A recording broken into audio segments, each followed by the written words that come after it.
Les Polonais sont appelés aux urnes ce dimanche pour élire leur nouveau président. Le résultat s'annonce extrêmement serré entre le libéral Rafał Trzaskowski et le conservateur Karol Nawrocki.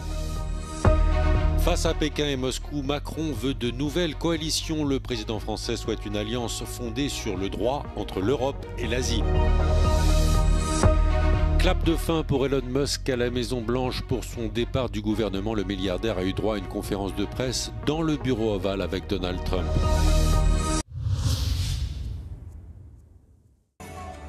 Deux semaines après les Roumains, c'est au tour des Polonais de se rendre aux urnes ce dimanche pour élire leur président. Un scrutin qui pourrait influencer la trajectoire politique de la Pologne, tant sur le plan national qu'européen.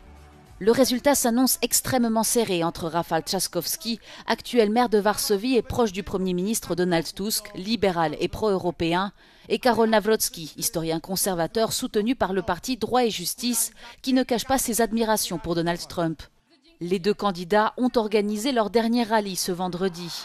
Si le président polonais exerce un pouvoir essentiellement honorifique, il détient un pouvoir de veto déterminant. Et dans un contexte où la coalition de Donald Tusk ne dispose pas de la majorité pour le contourner, l'élection pourrait conditionner la capacité du gouvernement à faire passer ses réformes. Depuis l'arrivée de Donald Tusk au pouvoir en 2023, la Pologne a initié un rapprochement accéléré avec l'Union européenne, des efforts que le gouvernement libéral actuel souhaite prolonger avec un président qui partage les mêmes convictions. Clap de fin pour Elon Musk à la Maison-Blanche. L'homme le plus riche du monde retourne à la gestion de SpaceX et Tesla, dont les actions sont en chute libre. Donald Trump a jugé qu'une conférence de presse dans le bureau ovale était nécessaire pour le remercier.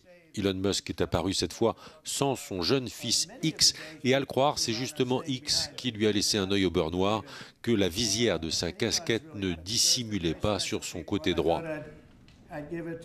Elon Musk dit vouloir rester l'ami et le conseiller du président des États-Unis et en signe de confiance réciproque, Donald Trump lui a offert une clé en or.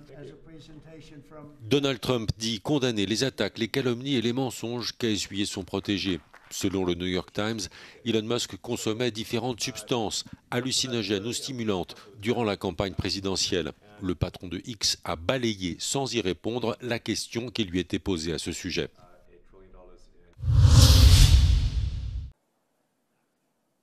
Emmanuel Macron appelle à bâtir de nouvelles alliances pour faire face aux pays révisionnistes qui veulent imposer des sphères de coercition. Le président français s'exprimait en ouverture du Forum de défense de Singapour.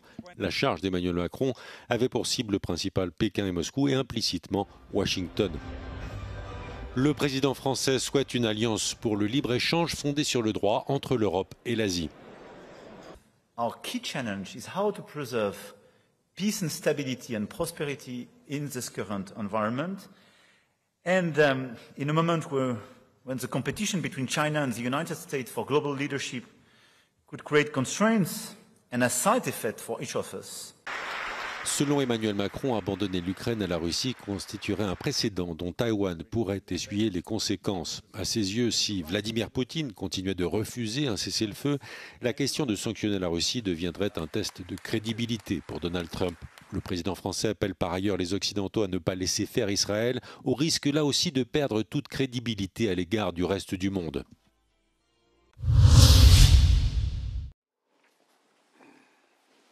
L'Italie et le Kazakhstan ont signé une série d'accords d'une valeur de 4 milliards d'euros à l'occasion d'une visite de la chef du gouvernement Giorgia Meloni à Astana. Ces accords concernent divers secteurs, notamment le pétrole et le gaz, les énergies renouvelables et la gestion de l'eau. S'exprimant lors du Forum international d'Astana, Giorgia Meloni a souligné l'importance d'approfondir les liens entre les deux nations.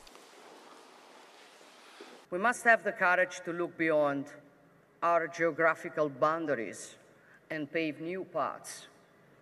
Starting, of course, with what already unites us and makes our relationship extremely strong.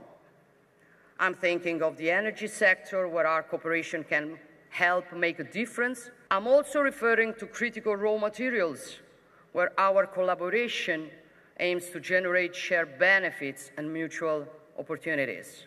Avant de se rendre au Kazakhstan, Giorgia Meloni a fait un crochet par l'Ouzbékistan voisin où elle a également signé de nouveaux accords commerciaux en vue d'investissements futurs dans le pays.